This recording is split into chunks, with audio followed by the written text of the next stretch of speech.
Hawk Talk. Hello, Woodland. My name is Isaiah Miller. And I'm Kayla Macarelli. And welcome to Hawk Talk. For those of you who don't know what Hawk Talk is, it's a show about Woodland's upcoming events and news. On today's first episode, our reporters will be telling you some hot topics. Topics such as the dress code, the timber team, and last but certainly not least, the senior class news. Live in the studio, we have Isaiah Cotto to tell us a little bit more about the war on dress code. And today's feature story is on the dress code. The features about the students and the teachers and their opinions on the dress code, and it shows both sides, and it tells the students what the truth is, what the dress code really stands for, why it's there, and why the teachers are being so hard about it and why they have to implement it. Enjoy.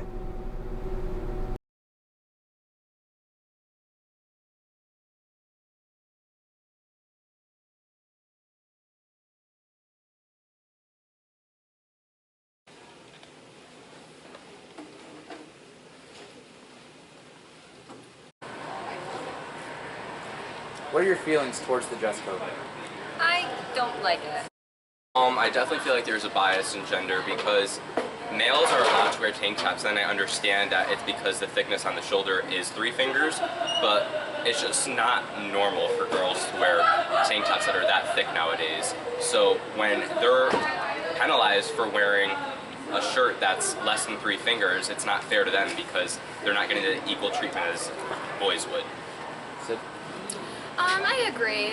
I only own like spaghetti straps and ones that are like 2 fingers or less because that's what fashion is nowadays. Like they don't really sell things except in like where my mom shops, so.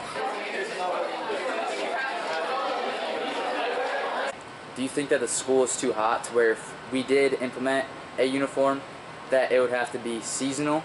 Say like we have a spring. Oh, definitely. And then, so it has to be seasonal uniforms? Yeah, there's no air conditioning in the school. Like, even today, I'm wearing a 3-finger tank top, and I'm still hot. I had to pull my hair back. Like, I'm sweating in there. Yeah, there's no way I'll be wearing pants in the summer, and a long sleeve shirt, so that's not gonna happen. It gets ridiculously hot, and the shorts and the skirts they want girls wearing are lengths that they don't sell in stores. So that confines us to jeans. It's September and I'm sweating.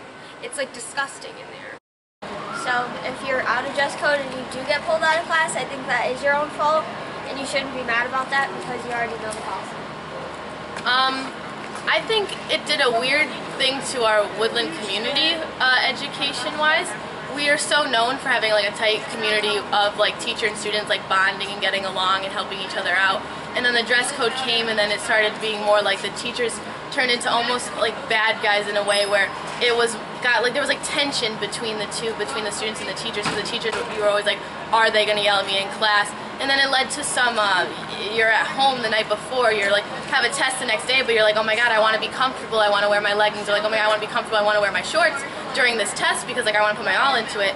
And then you're like, but is the teacher going to call me out and send me up to the principal's office? So not only now am I wasting time in my test, I'm wasting time studying the night before, and I know from experience I stressed out about it just because I want to do the right thing as student body president and wear the right clothes, but I also want to put into my education what I think I should, because we're here for learning, we're here for education, and I think it does affect our education. I think it's important for a school, part of the things we teach are life skills, and some of those skills are how to dress for your audience, how to present yourself to different audiences, and I think that that is a responsibility on our part, and I appreciate that the policy is trying to address that issue, but what I've heard from students, the concern is this ambiguity, fingertip length and finger width and things like that, and we start to kind of parse these details that can create some very uncomfortable discussions and conversations between students and staff. We need a dress code, unfortunately, because kids cannot make the right decision of what to wear in an appropriate setting for what they're wearing.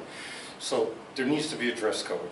This dress code, though, I think there's too many gray areas in it for interpretation that can lead to differences of opinions of what is correct and what is not correct.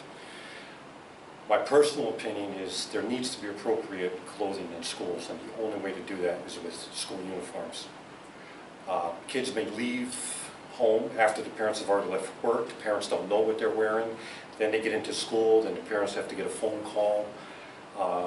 It is a distraction. The clothing is a distraction, especially with the girls. Along with that, with this dress code, what I am uncomfortable as a male teacher doing is having female students stand up in front of me and I have to look them up and down as far as what they're wearing, whether it fits the dress code. To me, that's uncomfortable.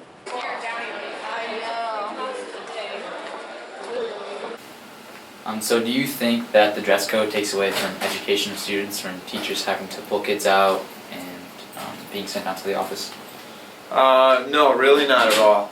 I think that the dress code this year is really not very different than the way it's been in years past. It's just we put it in writing, made sure everybody was very clear on it, and let them know that we're going to enforce it. I think the dress code is fair. I think it's what is in it would fit the climate, a safe climate for everybody here in the school. If it gets implemented, it gets enforced by everyone, then it'll work. It's just a very, it's a delicate situation. It's a difficult one to balance, out. That's why I'm a big believer in school uniforms.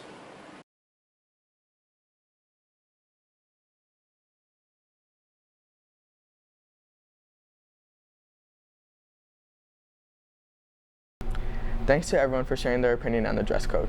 Exactly, and as many of the students know, it's been a main focus for the first quarter of the school year. Well, I think it's time that we take a break. You gave me a chance, I will take it. It's a shot in the dark, but I'll make it. Know with a little hope, you can't shame me. When I am with you, there's no place I'd rather be. No, no, no, no place I'd rather be. No, no, no, no, no place I'd rather be. No, no, no, no, no place I'd rather be. I hate that I remember. I wish I could forget what you did last December. You left my heart a mess, but you blew it. How could you do it? Do it? Last Christmas I gave you my heart, but the very next day you gave it away. This year, to save me from tears, I'll give it to someone special.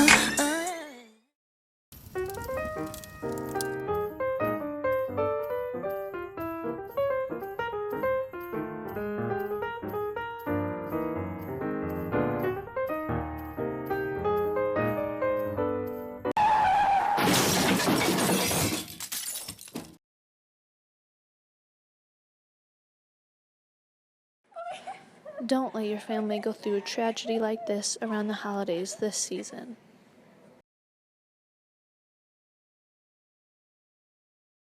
Welcome back to Hawk Talk. Let's jump into a new story. This story is about a new, unique sport here at Woodland. Live in the studio is John Ridge. Hi, I'm John, and I got something totally awesome for you guys. I went and checked out the super cool and somewhat controversial Woodland Timber Team. It's a team full of lumberjacks and Jills, chopping wood, sawing lumber, and throwing axes like woodland warriors. Anybody can do it, whether you're tall, short, big, or small. I recommend anybody go and check it out. The Woodland Timber Team is a legend in the making. Always away. You're not going to finish it. Stay with it.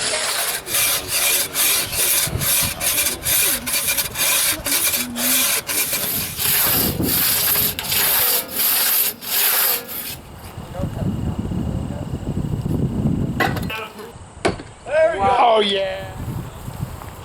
Good. Hook it. Woo! Carlo, give her a little blow. Show off that athleticism. I got a rack.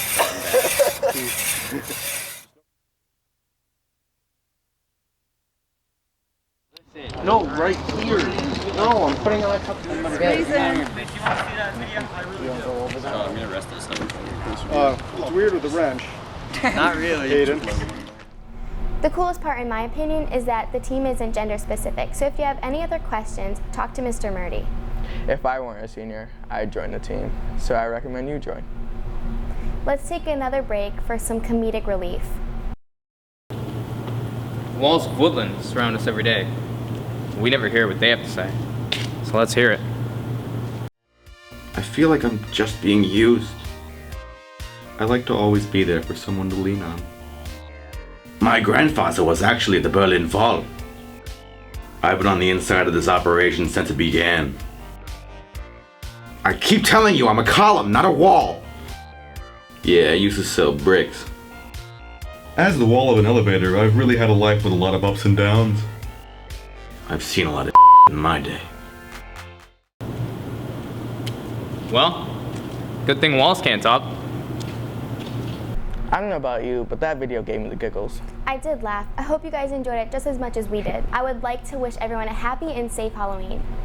We will see you back here for the winter show.